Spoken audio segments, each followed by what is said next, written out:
Hello दोस्तों, स्वागत है आपका हमारे यूट्यूब चैनल अभय स्टडी पॉइंट में। तो आज की वीडियो बहुत ही खास होने वाली है क्योंकि हम एक कॉमन से टॉपिक पोषक पदार्थ के बारे में डिस्कस करने वाले हैं। तो क्या होते हैं पोषक पदार्थ? यानी कि मानव होता है, मानव को स्वस्थ जीवन जीने के लिए दैनिक आहार यानी कि जो कुछ हम खाते हैं, कार्बोहाइड्रेट हो गया, प्रोटीन हो गया, वसा हो गया, जल हो गया, खनिज लवण, ये सब हमारे दैनिक जीवन में उपयोग होने वाले पोषक पदार्थ हैं। तो आज हम इस वीडियो में डिस्कशन करने वाले हैं कार्बोहाइड्रेट के बारे में। सबसे पहले जान लेते हैं पोषक पदार्थ के बारे में थोड़ा सा। तो पहला पॉइंट है कि इनमें से जल व खनिज तत्व आकर्षित होते हैं और शेष कार्बनिक यानी कि जो जल हो गया, खनिज तत्व हो गया, ये अकार्बनिक होते हैं यानी कि इनमें कार्बन नहीं पाया जाता। शेष कार्बनिक होते हैं यानी कि उनमें कार्बन पाया जाता है। और ये ऊर्जा उत्पादक पदार्थ हैं यानी कि ये ऊर्जा उत्पादक पदार्थ हैं कार्बोहाइड्रेट और वसा। ये ऊर्जा उत्पादक पदार्थ होते हैं। शरीर की मरम्मत एवं निर्माण करने वाले पदार्थ हैं जैसे कि प्रोटीन। यानी कि जब हमें प्रोटीन मिलती है तो हमारी डैमेज सेल्स होती हैं, वो हमें एक जल्दी स्वस्थ हो जाती हैं और न्यू सेल्स का जनरेशन कर लेती हैं हमारी प्रोटीन की हेल्प से। और रोगों से सुरक्षा करने वाले पदार्थ हैं विटामिन हो गया, खनिज लवण।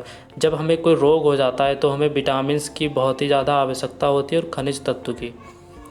तो इस वीडियो में हम जानेंगे कि कार्बोहाइड्रेट क्या होते हैं, कार्बोहाइड्रेट कितने प्रकार के होते हैं, और इसके बारे में ही सब कुछ डिस्कशन करेंगे कि कार्बोहाइड्रेट कैसे हमारे दैनिक जीवन में उपयोग होता है। और प्रोटीन हो गया, वसा हो गया, जल, ये सब हम नेक्स्ट वीडियो में डिस्कस करेंगे। तो चलिए चलते हैं कार्बोहाइड्रेट की ओर। कार्बोहाइड्रेट क्या होते हैं? कार्बोहाइड्रेट ये कार्बन, हाइड्रोजन, ऑक्सीजन के यौगिक हैं। यानी कि इसमें कार्बन होता है, हाइड्रोजन होता है, ऑक्सीजन होता है। कार्बन, हाइड्रोजन, ऑक्सीजन का अनुपात होता है 1:2:1 में। यानी कि 1 कार्बन, 2 हाइड्रोजन, 1 ऑक्सीजन का मॉलिक्यूल होगा।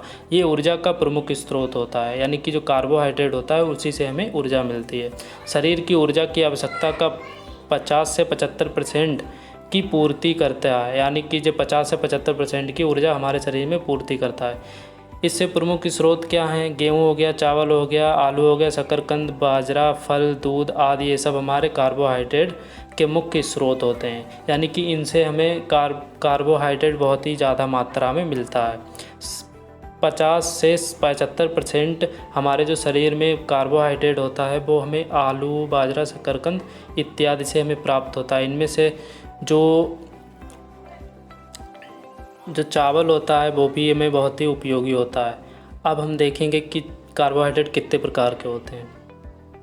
तो कार्बोहाइड्रेट के बारे में थोड़ी सी और जानकारी। 1 ग्राम कार्बोहाइड्रेट से 4.1 कैलोरी ऊर्जा मिलती है हमारे शरीर को।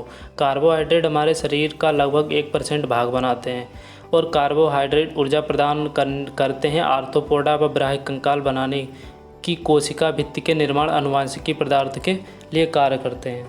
जो हमारा आर्थ्रोपोडा होता है, जिसको हम जॉइंट बोलते हैं, संधि बोलते हैं, उसमें भी हमारे कंकाल बनाने में बहुत ही सहायता करता है कार्बोहाइड्रेट। कोशिका भित्ति यानी कि जो सेल वॉल होती है, सेल का निर्माण करने में भी कार्बोहाइड्रेट बहुत ही मददगार होता है। अब हम कार्बोहाइड्रेट 3 प्रकार के होते हैं। सबसे पहले मोनोसेकेराइड, डाइसेकेराइड, पॉलीसेकेराइड। जो मोनोसेकेराइड होता है ये स्वाद में मीठे होते हैं और जल में विलय होते हैं। जैसे ग्लूकोज हो गया, फ्रक्टोज हो गया, गलैक्टोज हो गया। ग्लूकोज का मॉलिक्यूल फार्मूला होता है C6H12O3। इसमें गलत लिखा है, C6H12O6 होता है।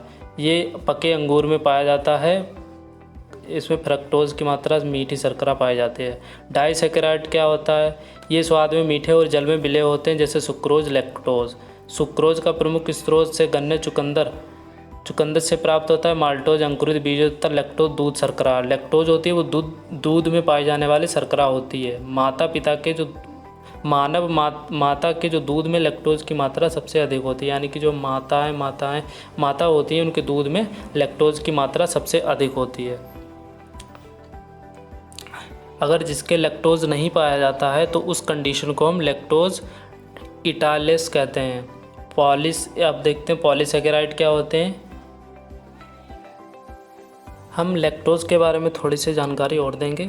तो दूध में लैक्टोज़ जब हमारी छोटी आंत यानी कि स्मॉल इंटेस्टाइन में पहुंचता है तो वहां से स्रावित लैक्टोज़ एंजाइम ग्लूकोज और गैलेक्टोज में टूट जाता है, जिससे दूध आसानी से पच जाता है। जैसे पच जाता है, अब हम देखेंगे पॉलीसेकेराइड। ये स्वाद रहित होते हैं, यानी कि इनमें कोई स्वाद नहीं होता है, और जल में आविले होते हैं, जैसे ग्लाइकोजन हो गया, स्टार्च हो गया, सेलुलोज हो गया। जो मानव यकृत में संचित रहने वाली शर्करा कौन सी होती है? ग्लाइकोजन होती है। ग्लाइकोजन यकृत यानी कि स्टार्च, ग्लाइकोजन यकृत में होता है और स्टार्च आलू अनाज में पाई जाती है। तो स्टार्च क्या होता है? ये शरीर में ऊर्जा के साथ साथ शक्ति प्रदान करने का कार्य करता है स्टार्च, और शरीर को कार्बोहाइड्रेट दो प्रकार से प्राप्त होता है। पहला होता है स्टार्च से और दूसरा होता है चीनी यानी कि शुगर से। तो ये थी आज की हमारी वीडियो पोषक पदार्थ और कार्बोहाइड्रेट पे। नेक्स्ट में हम डिस्कशन करेंगे प्रोटीन्स पे या फिर बासा पे हम लोग डिस्कशन करेंगे अगली वीडियो में। तो ये वीडियो आपको अगर पसंद आए तो प्लीज़ चैनल को सब्सक्राइब करें और लाइक करें और अपने दोस्तों में शेयर करें। सब्सक्राइब करना तो बिल्कुल ना भूलें, प्लीज़ सपोर्ट करते रहें। धन्यवाद।